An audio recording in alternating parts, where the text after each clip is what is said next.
छमाही देय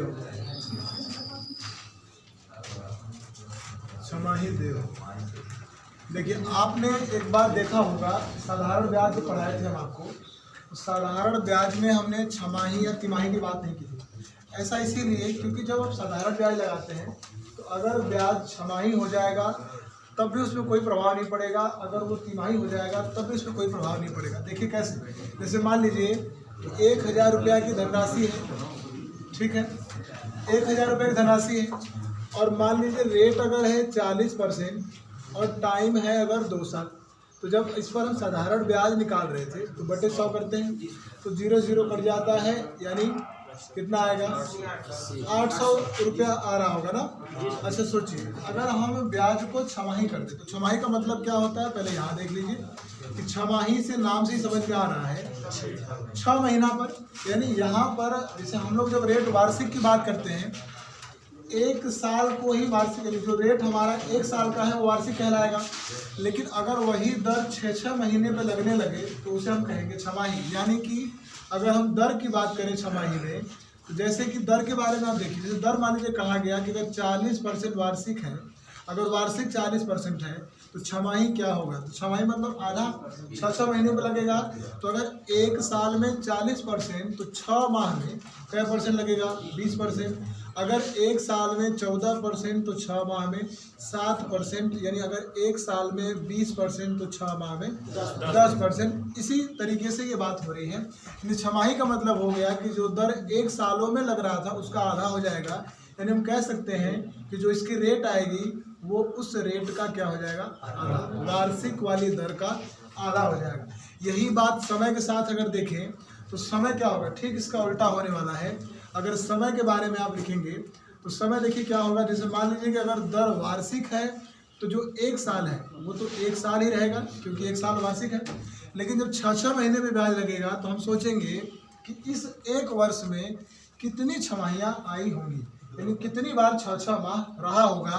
तो इस 1 वर्ष में 2 बार 6 माह आएगा, तो हमारे लिए जब छमाही की बात करेंगे तब टाइम क्या हो जाएगा, 2। यानी जो हम ब्याज की गणना 1 बार कर रहे थे 1 वर्ष के लिए, वो अब 2 बार करेंगे। उसी तरह अगर हमें 1.5 वर्ष कहा जाएगा तो अगर 1.5 वर्ष है वार्षिक में, छमाही में देखेंगे तो वही 3 होगा, यानी हमारे लिए 3 छमाहियाँ, यानी ब्याज की गणना 3 बार करेंगे। अगर यहाँ 2 वर्ष हो जाता है तो वही बात 6 माह 4 बार है, यानी हमारे लिए टाइम क्या हो जाएगा, 4 हो जाएगा। तो आप इस बात को देख रहे होंगे कि इसमें बार बार क्या हो रहा है कि जब समय की हम बात करते हैं तो समय बराबर जो पहले का टाइम है उसका क्या हो जा रहा है, 2 गुना हो जा रहा है। यानी 1 था तो 2 हो गया, 1.5 साल का 3 हो गया, 2 साल का 4 हो गया। तो छमाही में यही बात रहने वाली है। तो ये चीज़ हम लोग यहाँ क्यों सीख रहे हैं, देखिए, क्योंकि अगर ये चीज़ आप साधारण ब्याज में करते हैं तो देखिए उत्तर में कोई बदलाव नहीं होगा। ध्यान से देखिएगा, रेट 40% है तो अगर हम रेट को आधा करते हैं तो कितना हो जाएगा, 20, और टाइम अगर 2 साल है तो छमाही में 4 हो जाएगा, छमाही में 4 हो जाएगा तो गुणे 4, और मूलधन कितना 1000 बटे 100, यानी 2 जीरो कट जाएगा, 4 दूना 8 का रुपया, कोई बदलाव हुआ। यानी साधारण ब्याज में चाहे आप छमाही लगाइए, तिमाही लगाइए, 5 माह लगाइए, 8 माह लगाइए, सवाल कितना हूँ कैसा भी घुमा के आ जाए, याद रखिए कभी भी साधारण ब्याज की जब बात करते हैं तो कोई बदलाव नहीं होता है। यहाँ पर रेट बदल जाए, टाइम बदल जाए, कोई फर्क नहीं पड़ता। तो दोनों में लेकिन वही है कि सेम बदलाव होना चाहिए।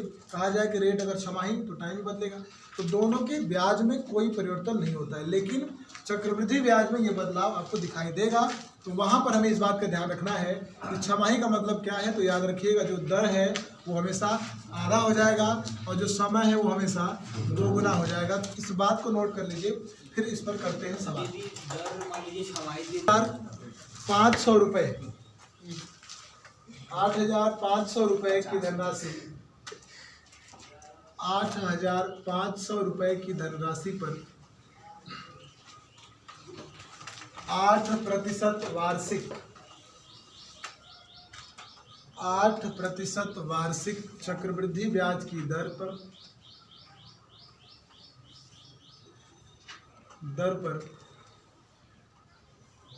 1 वर्ष का ब्याज चक्रवृद्धि क्या होगा, एक वर्ष का ब्याज क्या होगा यदि ब्याज की दर छमाही देय हो। हमने देखा कि रेट 8% है और टाइम 1 साल है, तो ये तो वार्षिक के लिए कहा गया। लेकिन अगर आपको कंडीशन रखा है कि ब्याज दर छमाही देय हो, तो सबसे पहला काम आपका ये होगा कि आप देखेंगे कि जैसे ही छमाही हुआ तो उसके लिए रेट क्या होगा और अब टाइम क्या होगा। तो तुरंत ये काम करिए, उसके बाद आप हल करिए। सबसे पहले रेट क्या है 8%, लेकिन अवार्षिक है ये। अगर वार्षिक 8% है तो छमाही कितना हो, आधा हो जाएगा। ये पहला ही 2 काम करना है आपको, तो रेट आप जान गए 4%। अब इससे कोई मतलब नहीं। जैसे ही आपकी रेट छमाही वाली पता हो गई, अब आपको इससे कोई जानकारी नहीं लेनी है, आपको पता हो गया कि 4% है। टाइम की बात करें तो वार्षिक में 1 साल है, लेकिन छमाही में 2 होगा, तो वो आपके लिए 2 वर्ष होगा, यानी 2 छमाहियाँ होंगी। तो यानी जो ब्याज आपको निकालना है वो कितनी बार, 2 बार निकालना है। तो बस इतनी सी चीज़ करनी थी, जैसे ही कर लिए। अब आप जैसे ब्याज निकाल रहे थे इसके पहले सब कुछ वही करना है। आपका रेट पता हो गया, टाइम पता हो गया, धन पता है, ब्याज निकालना शुरू करिए। देखिए कैसे करेंगे। 8500 रुपया की धनराशि है, इधर मेहनत ज़्यादा नहीं करनी, सारा दिमाग आपको यहीं लगाना है। तो 8500 का 4%, 2 जीरो कट जाएगा, 4 पचे 20, 2 और 4 बाटे 32 और 2 यानी 340। तो ये तो पहले साल का ब्याज हो गया, यानी पहले छमाही का।